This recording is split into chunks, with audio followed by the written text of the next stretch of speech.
pregunta: ¿quién está planteando esta propuesta? Es la clase campesina. Y ustedes se preguntarán: ¿y qué es la clase campesina? Es una creación histórica del pueblo de México. Durante 30 años, Porfirio Díaz aplicó la Constitución Liberal de 1857. Resultado: 1910, 5,000 haciendas y 3 millones de peones acasillados. Condición revolucionaria.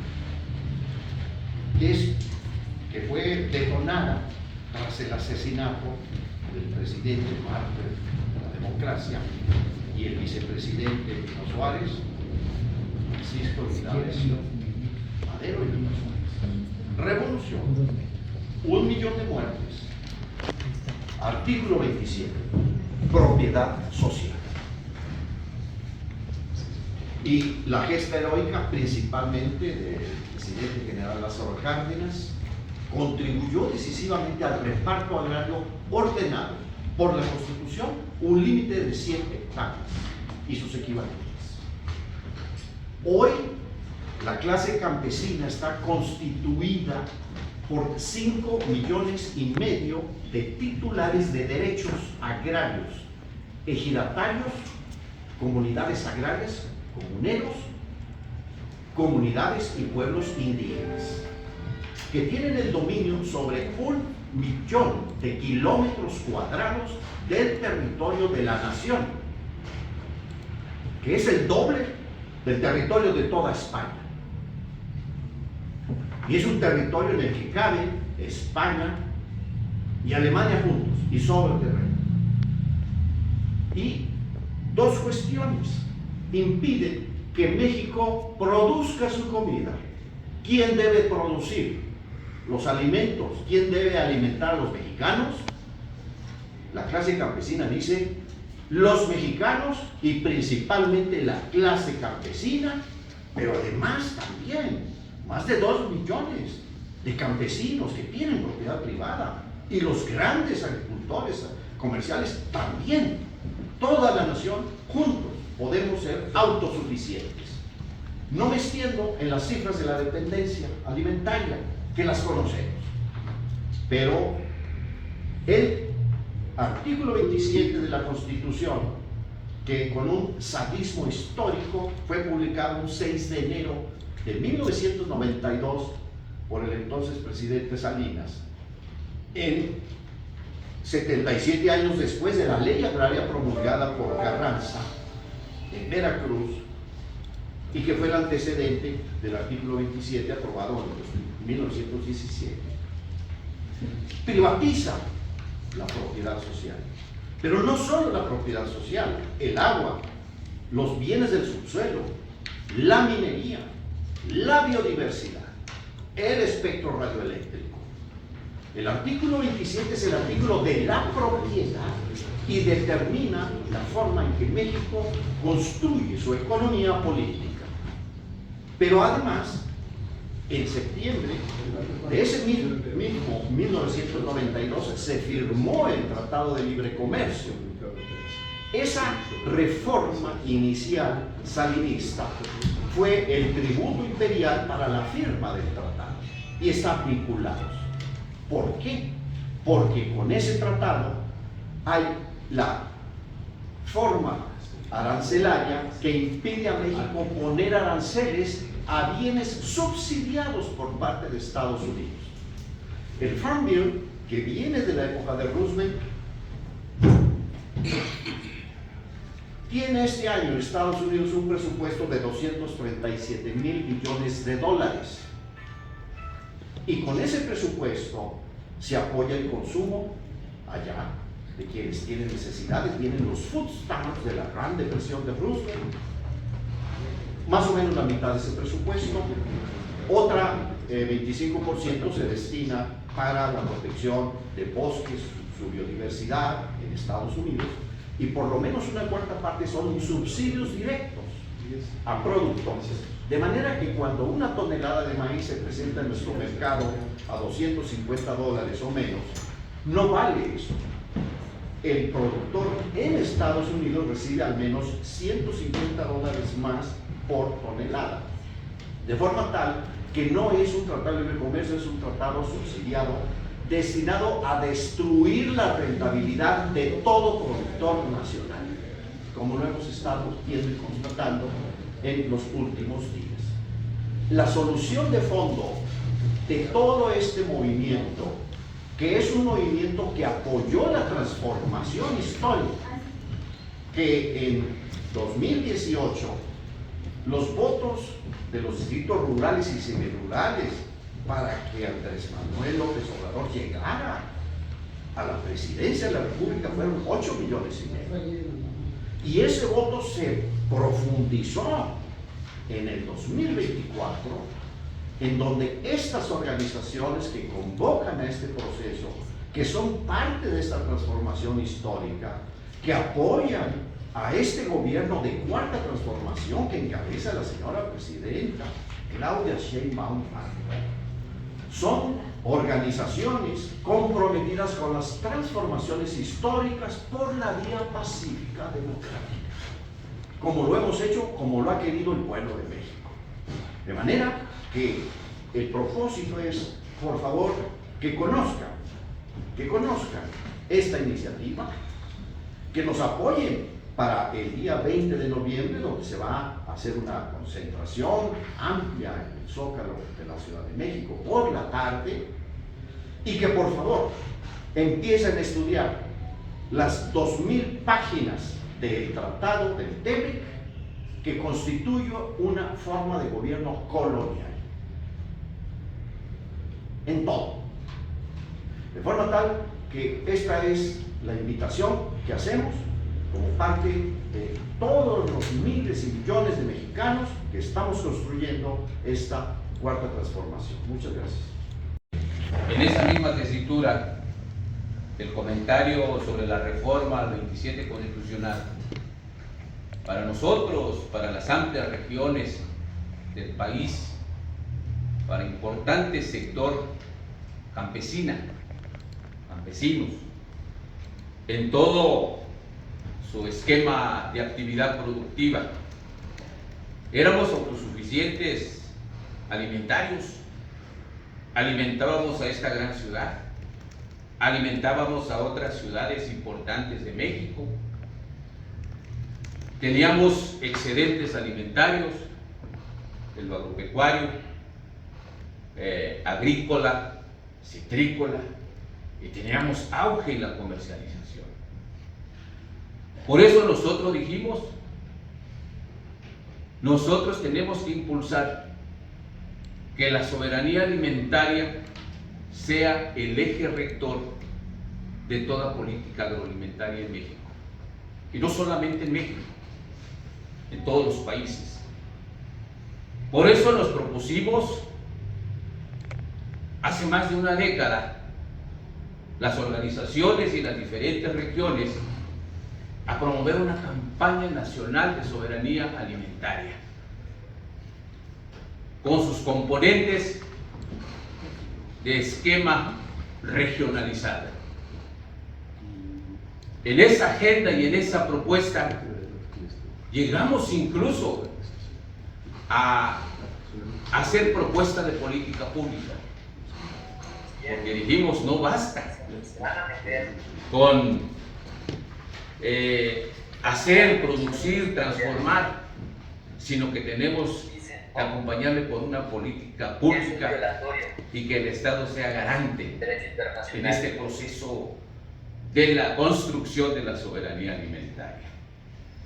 En ese sentido, pues en los 90, entrando al 2000, pues fuimos testigos cómo se fue perdiendo esos procesos de producción de alimentos. Y por eso nosotros le apostamos también a un movimiento social pacífico, con nuestro esquema de propuesta de política pública y la propuesta de producción de alimentos.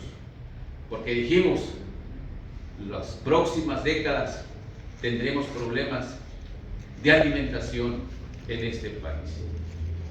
Por eso hicimos esa campaña, hicimos a la transformación político, social, electoral, y aspiramos a que hubiera reformas de fondo.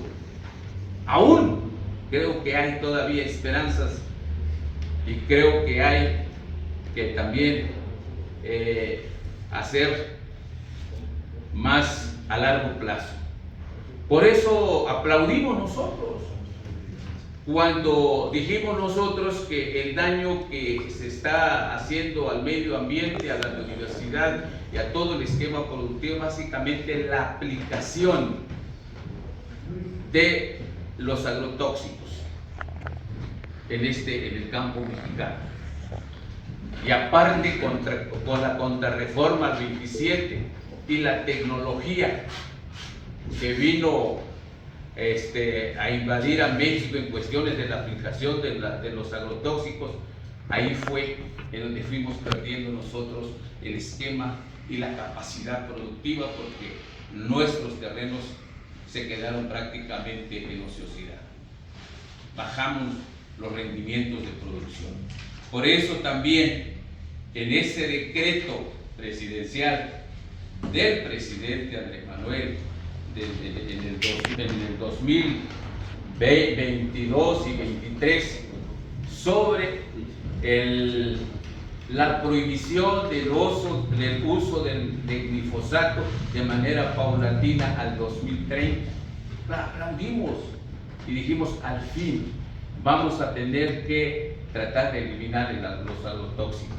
Pero también hoy, en esta actualidad, con este nuevo sexenio de la presidenta Claudia, que acaba de echar a andar la productora nacional de semillas, Pronavien, ya lo estamos viendo que necesitamos producir semilla, y de ahí tienen que surgir los alimentos que vamos nosotros a alimentar a este país. Por eso hemos presentado un programa nacional de alimentos que tiene que ver un sistema interinstitucional de financiamiento, de programas, de planeación, de decretos que tiene que encaminarse a la producción de maíz, básicamente. Y no solo eso, en otros granos básicos.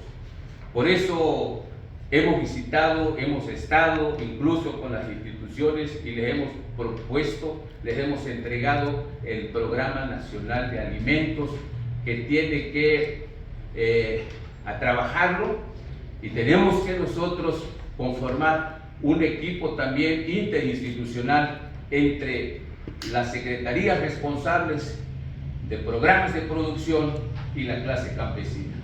Por eso aspiramos de que nosotros podemos alimentar a México, podemos alimentar al mundo, podemos enfriar el planeta y podemos mejorar nosotros el medio ambiente desde lo territorial, produciendo alimentos sanos, nutritivos, pero sí tenemos que acompañarlo con unas políticas públicas de este sexenio, y vamos a tener que construir el segundo piso con la clase campesina y con nuestra presidenta Claudia Sheinbaum Pardo.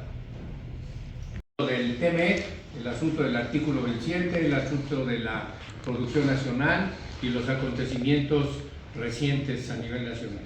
Le damos la palabra al compañero José Jacobo. Sí, buen día, compañeros, compañeras de los medios de comunicación, compañeros que nos acompañan. Últimamente, en los últimos 2 meses, hemos tenido un incremento del movimiento campesino en todo el país.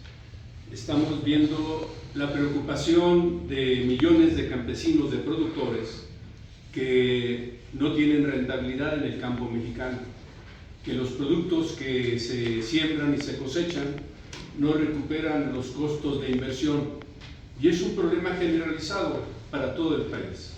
En ese tenor, nuestro movimiento, la NICS, hizo declaraciones para apoyar e impulsar de alguna manera un movimiento que pudiera llevar a una negociación adecuada con el gobierno federal, con la SADER, y lograr un presupuesto y sobre todo un apoyo complementario al precio del maíz, el frijol, el sorgo y el trigo. Ese fue el planteamiento con el que nos hemos manejado. Sin embargo, compañeros, este movimiento que tiene legítimas raíces, que tiene realmente un sustento real, en algún momento fue manipulado también por algunos dirigentes políticos, sobre todo con la intención de atacar la figura de la Presidenta de la República, señalando que era la responsable del decremento de los precios del maíz y de los granos. Esto no es real, esto no es real.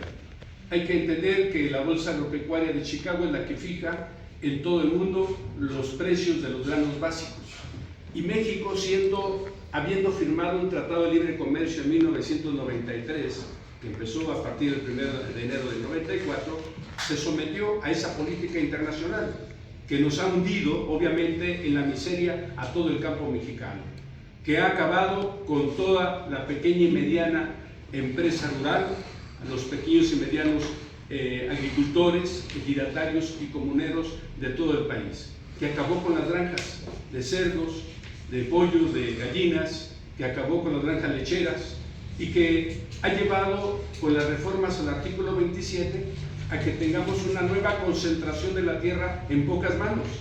Hay terratenientes ya en nuestro país que habían sido, que incluso la propia ley agraria lo impide, porque la propia ley establece que el máximo de propiedad para un agricultor con tierra de riego es de 100 hectáreas y 200 de temporal, o 400 de terrenos rústicos, o 800 de bosque. Eso es lo que marca la ley. Y sin embargo, la legislación ha sido violentada y hoy hay terratenientes que tienen más de 5.000 y 10.000 hectáreas de tierra en sus manos. Que no trabajan ellos, obviamente, que son muchos de ellos de los que aparecen en las manifestaciones con sus tractores, porque el campesino, el pequeño campesino, no puede comprar un tractor que cuesta 2 millones de pesos. ¿Con qué dinero va a comprar si no tiene crédito tampoco? Y sin embargo, ahí están en las casetas. Es decir, eso de alguna manera muestra que aún los productores de gran nivel, de mucho hectareaje, tienen pérdidas a pesar de la alta rentabilidad o la alta productividad que tienen las tierras, incluso en algunos casos de más de 15 toneladas de grano por hectárea. Eso obviamente muestra que hay un problema real y grave en el campo mexicano y que nosotros señalamos desde hace tiempo de que tiene que ver con la legislación agraria que hoy tenemos, y es lo que nos ha llevado a conformarnos con un movimiento de organizaciones campesinas que estamos en todo el país y que estamos interesados en resolver de manera eficiente un problema que tiene atado el desarrollo económico de nuestro país, y es el artículo 27 de la Constitución, que permite este tipo de apropiaciones de la tierra, que permite el despojo de los pequeños y medianos agricultores de nuestro país, que permite la libre inversión, la libre competencia, y que nos impide tener políticas públicas adecuadas para impulsar el desarrollo productivo de nuestro campo mexicano. Es decir, estamos atados por la propia Constitución. Es más, los propios campesinos no tienen derechos agrarios. Sus asambleas no reúnen las condiciones para tomar acuerdos. No hay una actualización de los padrones de los ejidatarios y los comuneros. Es decir, no son tomadas en cuenta las decisiones de las asambleas que se hacen por las autoridades municipales, estatales o federales. Tenemos un vacío legal. El campesino no tiene herramientas para defender sus derechos. ¿Por qué? Porque el Código Agrario que servía para defender la propiedad social fue derogado en 1992. No tenemos un marco jurídico. El marco que existe es el marco para la propiedad privada, el Código Civil, el Código de Comercio o el Código Penal. Por eso hay inconformidad general en todo el país. El problema para nosotros es de que este movimiento, que tiene legitimidad, sea utilizado por los políticos para llevar agua a sus molinos, como bien se dice por ahí, para atacar a la presidenta y buscar detener el desarrollo de nuestro movimiento de transformación, porque nosotros somos parte de este movimiento de transformación. Es decir, nosotros estamos buscando la profundización de este segundo nivel, de este segundo piso de la cuarta transformación, buscando las reformas estructurales profundas que la Constitución necesita para poder garantizar los derechos de la nación y los derechos del pueblo. Es decir, cómo rescatamos las concesiones de agua, una modificación a una ley secundaria, si la ley superior, la Constitución, lo permite las concesiones. ¿Cómo recuperamos las tierras acaparadas por terratenientes si la propia Constitución lo permite? O las minas, o las playas turísticas, o las autopistas, o los puertos y aeropuertos concesionados, o los hospitales y los penales concesionados. Ese es el problema. Por ello tenemos que buscar, y estamos de acuerdo con la Presidenta en términos de fortalecer la soberanía y evitar la intervención extranjera en los asuntos internos, dados los acontecimientos políticos que tienen que ver con los homicidios de los líderes limoneros en Apatzingán, en Naranjero, el compañero Naranjero, en la zona de Álamo Temapache, del asesinato del sobrino de Hipólito, del asesinato del presidente municipal de Uruapan. Es decir, son asesinatos que tienen tintes políticos y que buscan obviamente desestabilizar la situación en nuestro país y permiten que funcionarios extranjeros del Departamento del Gobierno de Estados Unidos intervengan buscando meter las manos en nuestro país. Ese es el objetivo de todos estos asesinatos, de todos estos homicidios que están cometiéndose, el de facilitar al gobierno norteamericano meter las manos en nuestro país. Por eso sentimos que la posición de nuestra presidenta es correcta, defender la soberanía y la independencia de México para controlar estos hechos al interior del país y evitar que intervengan desde el exterior en los asuntos internos de nuestro país. Pero eso mismo nos lleva también a plantearnos la necesidad de que nuestro gobierno actúe con madurez, con certidumbre y con fortaleza ante una situación como es el Tratado de Libre Comercio. Nosotros decimos en términos claros, la soberanía nacional no se negocia, no se entrega. Y eso implica, compañeras, compañeros, que en este Tratado de Libre Comercio no se puede firmar porque sería atar la economía y el desarrollo del país otros 15 años más. No puede firmarse un tratado que ata la soberanía. Si hablamos de soberanía e independencia, no podemos firmar ese tratado. Que se consulte al pueblo de México. Que sea el pueblo el que determine si mantenemos ese tratado o no. Porque importar un grano de maíz del extranjero es no tener soberanía completa. Y ahora, compañeros, en este año, México estará importando cerca de 25 millones de toneladas de granos. Cuando tenemos capacidades territoriales, tenemos aguas, tenemos tierras, tenemos mano de obra, tenemos capacidades para producir eso y muchos más alimentos. Tenemos todo, pero requerimos una política pública adecuada a las necesidades de la nación y por ello es la importancia de reformar el artículo 27 que está pendiente. Es un pendiente, es una constitución neoliberal y estamos atados. Somos empleados gratuitos de la gran empresa, somos servidumbre, peones de la gran empresa. ¿Por qué? Porque todo lo que producimos se lo entregamos a Cargill, a Maseca, a Minsa, a Bachoco, a Pilgrims, qué sé yo, a Bimbo, a las grandes empresas transnacionales, a Nescafé.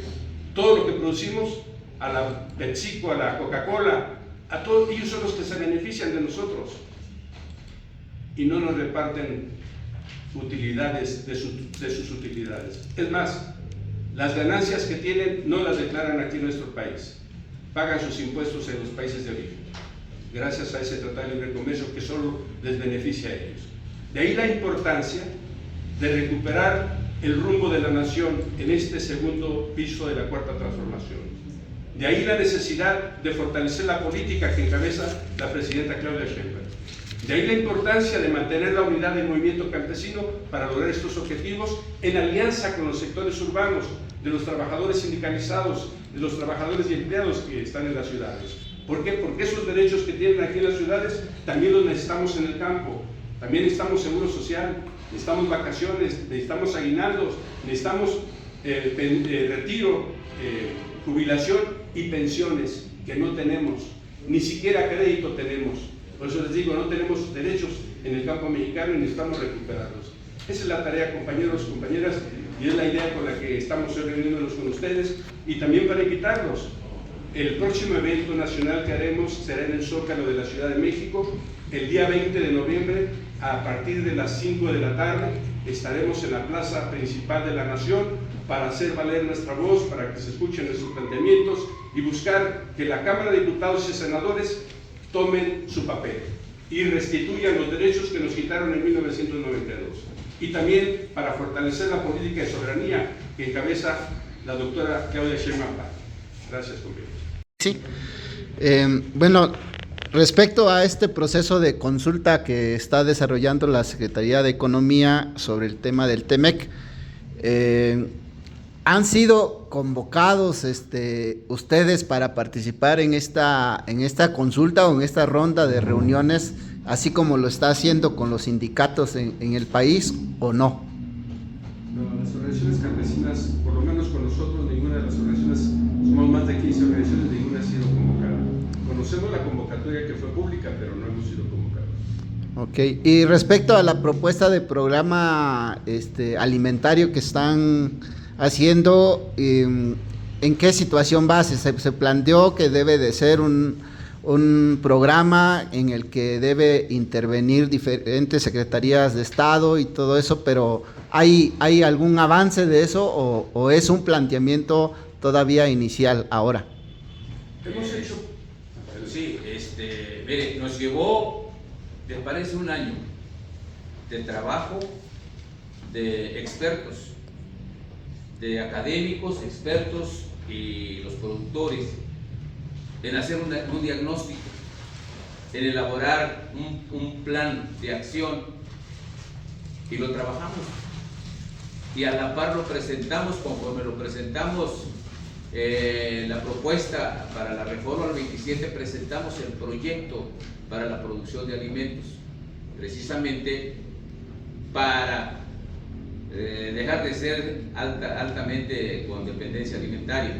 Pero eso ya lo tenemos, ya lo hemos presentado incluso en la Cámara, nos hemos reunido incluso también con la Secretaría de Agricultura, también se lo hemos entregado el programa, está terminado, ya está en las propuestas, pero además todavía se está afinando todavía en algunos aspectos, pero está culminado. En caso de que no haya respuesta para estos planteamientos, ¿cuál sería la ruta o la acción que tomaría la NICS? Bien, en este sentido es importante también que exista una claridad de cuál ha sido el efecto de este tratado a lo largo de 3 décadas y 4 décadas con un régimen neoliberal. Si analizamos las estadísticas de ingresos tributarios que publica la OECD, vemos que durante 30 años el promedio de participación de estos ingresos tributarios, que básicamente son el impuesto sobre la renta y el impuesto al valor agregado, es la mitad del promedio de la OECD. Como punto de referencia, el promedio en la OECD es del orden del 34% del PIB.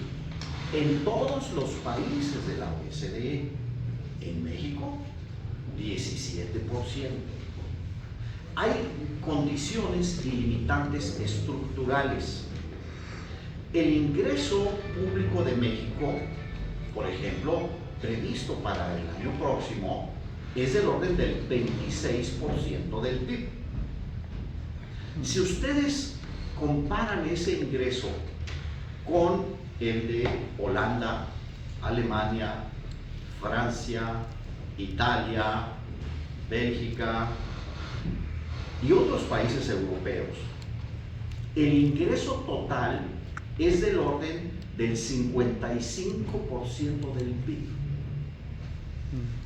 Entonces, no solo estamos sometidos jurídicamente a reglas de comercio e inversión que no han permitido, sino sofocado el crecimiento económico, sino que han quitado el poder tributario al Estado mexicano sobre la inversión extranjera. Si preguntamos, por ejemplo, ¿conoce alguien la existencia de un tratado, un convenio? Técnicamente es un convenio que impide la doble tributación entre México y Estados Unidos. México, Francia, son tratados bilaterales. Esos tratados permiten que si una inversión extranjera genera un peso de utilidad, tendría que pagar 30 centavos de impuestos sobre la renta sobre ese peso de utilidad. Estos tratados permiten que las empresas paguen esos 30 centavos a su país, tengan un certificado que pagaron esos 30 centavos y en la Hacienda mexicana presenten y acrediten el cumplimiento de la ley del impuesto sobre la renta. Es una de las principales razones por las cuales tenemos este ingreso público tan reducido.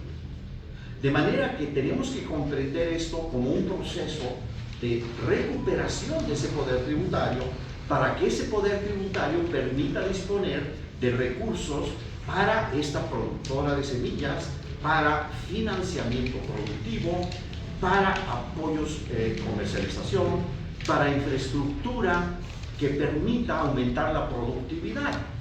Ya lo sabemos, desde los egipcios, los mayas, en el mundo entero, el agua es el factor que explica la productividad de los vegetales y con eso la producción de proteína animal. Entonces necesitamos invertir en infraestructura hidroagrícola.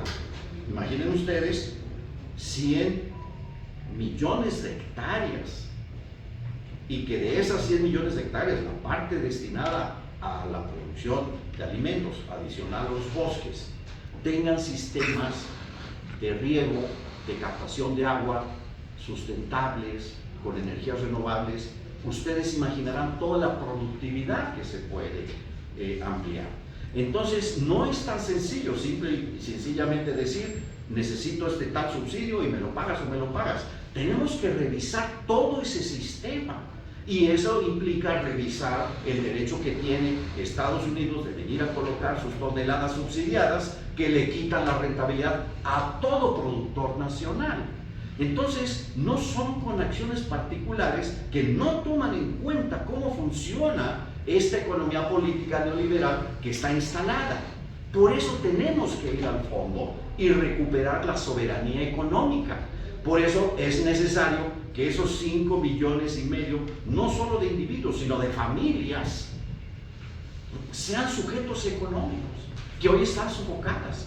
No tenemos capacidades ni recursos para convertirlos en verdaderos sujetos económicos. Entonces, esa es la convocatoria, que por favor pensemos de manera integral por qué está México en esta condición y que no es natural, es un diseño.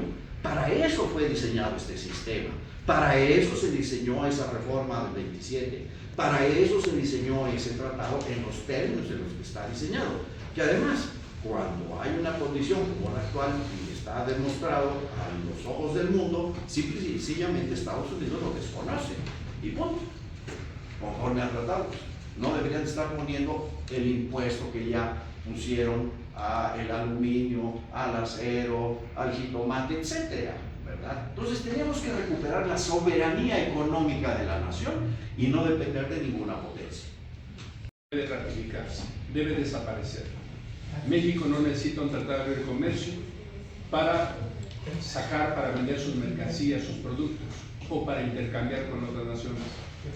Existen otras reglas, las tiene la Organización Mundial del Comercio, con las que se maneja la mayor parte de los países del mundo, China particularmente, y no necesitamos un tratado de libre comercio particular con Estados Unidos y Canadá que nos someten a una soberanía por encima de nuestra Constitución. Hay que recordar que el Tratado de Libre Comercio es una ley que está por encima de la Constitución.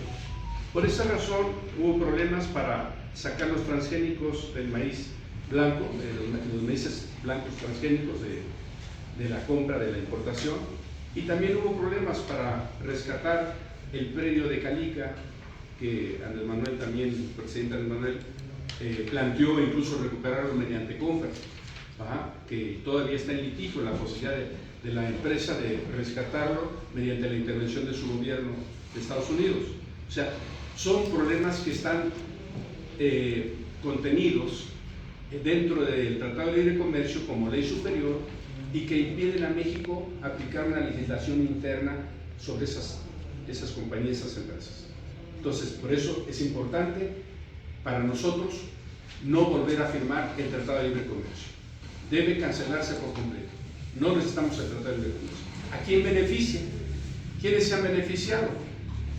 O sea, no son más de 80 empresas las que tienen los mayores beneficios de todo ello. Empezando obviamente con las empresas, en el caso del campo, las empresas que tienen también dentro del área del superávit comercial, las cerveceras y las alcoholeras, las tequileras, que son extranjeras, todas esas empresas.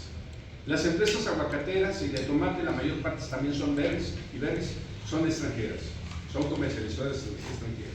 Las jugueras, entre ellas Coca-Cola y PepsiCo, también no son fundamentalmente su capital extranjero. Y bueno, compañeros, no se diga de los limoneros y otros, no tenemos realmente productores mexicanos que se beneficien, y el productor primario, el dueño de la parcela, de la finca, no tiene los beneficios que podría tener por estar exportándose su producto al extranjero. Son estas empresas las que se quedan con las utilidades y que además, como decía ya el doctor, no pagan impuestos aquí sobre sus utilidades, sino la pagan en su país de origen. Entonces no hay beneficios.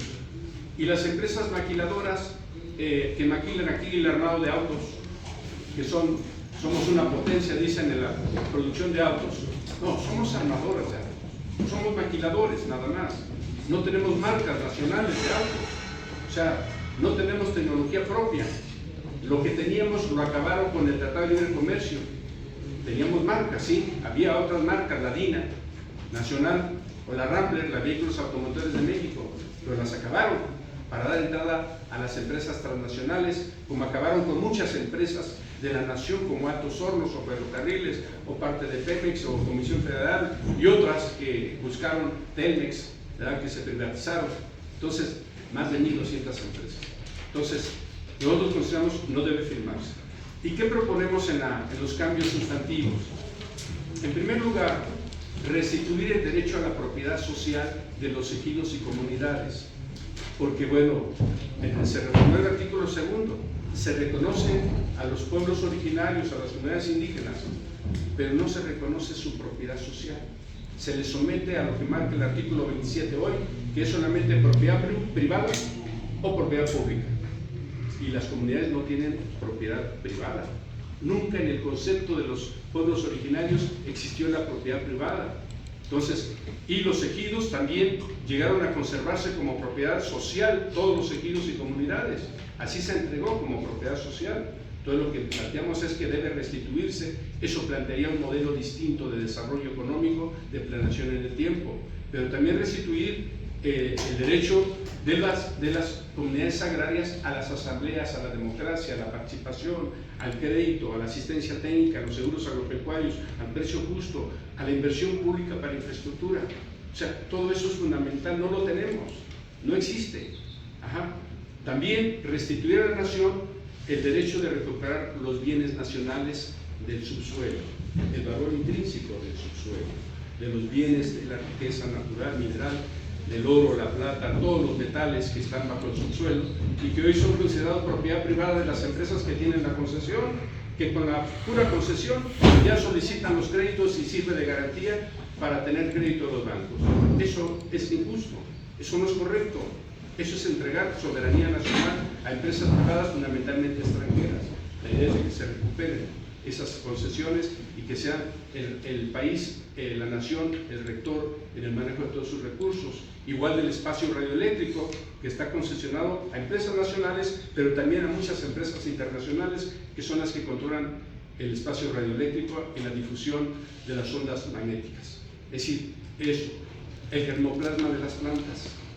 Tenemos problemas graves porque se están patentando germoplasma de plantas nativas, incluso de plantas como el olotón, el maíz olotón, que tiene raíces aéreas y que capta el nitrógeno del espacio, ¿sí? Y ha sido patentado para una empresa privada. Es decir, cuestiones así estamos perdiendo en muchas especies nativas porque no tenemos una legislación que evite, que impida que las empresas privadas se apropien de nuestros recursos genéticos. O sea, entre otras tareas, entre otros planteamientos que tenemos ahí en la propuesta, que por cierto, esta es la iniciativa que estamos presentando y que fue publicada en la Gaceta Parlamentaria el día 22 de abril de este año en la Cámara de Diputados. Y que bueno, estamos planteando que sea sometida a la discusión, que no quede en el cajón del olvido, sino que sea discutida en parlamento abierto, que el pueblo participe, que se entere y que todo el mundo aporte ideas para que pueda ser discutida y aprobada en su momento, actualizada a los nuevos tiempos, pero con el espíritu nacionalista que permeó la Constitución de 1917, porque no olvidemos que esta Constitución de 17 fue la que fue el pacto social de los ejércitos revolucionarios y de los diferentes sectores de la sociedad en 1917. Pero no son suficientes, no son suficientes. Digamos que el programa de Sembrando Vida, que es un programa de la Secretaría del Bienestar, ha permitido elevar el nivel de ingresos de más de 450,000 familias, muy importante, de los pequeños productores, de los más pobres de este país. Y eso implica obviamente un levantón económico al tener un ingreso económico mensual permanente que contribuye a su ingreso económico, además de los pocos ingresos que tienen por venta de productos, pero que contribuyen con la nación en la reforestación del territorio nacional. Eso es muy importante porque es más de 1 millón de hectáreas las que se reforestaron con este programa. Luego, están los programas de producción para el bienestar, que se entrega también fertilizantes para alrededor de 2.700.000, 800.000 productores, pequeños y medianos productores. No está mal también, es un subsidio directo que se entrega en especie, en fertilizante, para garantizar la producción. Hay el programa de lo que fue Segalmex para compras directas por parte del gobierno con precios piso superiores a los que a nivel regional se pagan o se pagaban en otros momentos. Eso también ha elevado el nivel de ingresos de los productores, pero no es a todos los productores y no es toda la producción. O sea, creo que hay avances, pero no son suficientes. Y sobre todo, no hay una planeación, no hay una política de fomento productivo en este momento en el país. Necesitamos una política de mediano y largo plazo, de por lo menos 20 años, para poder garantizar todo un desarrollo productivo que incorpore toda la planta productiva rural de ejidatarios, comuneros, pescadores, ganaderos que forman parte de todo este esquema rural, para que podamos impulsar toda la economía primaria, fortalecer la industria y el mercado nacional. O sea, es fundamental la planeación. No tenemos planeación en este momento. Entonces tenemos fallas graves. Esto lo traemos de todo el modelo neoliberal desde 1982 y no se ha superado porque la Constitución y la Ley Agraria, la Ley de Desarrollo Rural, no lo permiten, no facilitan las condiciones. Luego, estamos comentando el tema también de los agricultores que buscan una diferenciación. No, esa es una política de manipulación. Todos los productores en el país tienen algún apoyo, todos. Es decir, desafortunadamente no es la política suficiente los programas suficientes para impulsar ese desarrollo, como ya lo he comentado, y estamos dependiendo en buena parte de los precios del mercado, pero el mercado está controlado por las grandes empresas. de los que cotizan en la Bolsa Agropecuaria de Chicago. O sea, Cargill, Continental, Nestlé y otros son los que dominan la Bolsa Agropecuaria de Chicago, son los que determinan los precios. Obviamente son en función de su interés, no del productor. Hay una gran especulación con los precios. Y en el caso de Estados Unidos, pues trae mucho subsidio a sus productores. Tienen buena producción, tienen buenos apoyos de parte del gobierno federal de Estados Unidos. Aquí no lo tenemos. Aquí el presupuesto ha sido muy recortado, está muy bajo, 75,000 millones de pesos es lo que tenemos ahora. No es suficiente para garantizar el desarrollo que necesita el campo mexicano. Y hemos perdido además una superficie importante en la producción de granos. Hace 20 años, 30 años, teníamos un techo productivo de 28 millones de toneladas de granos. Hoy solamente tenemos entre 20 y 21 millones de hectáreas, 20 y 21 millones de hectáreas en producción. Perdimos 7 millones de hectáreas que se abandonaron, se dejaron de producir porque no hay rentabilidad en el campo.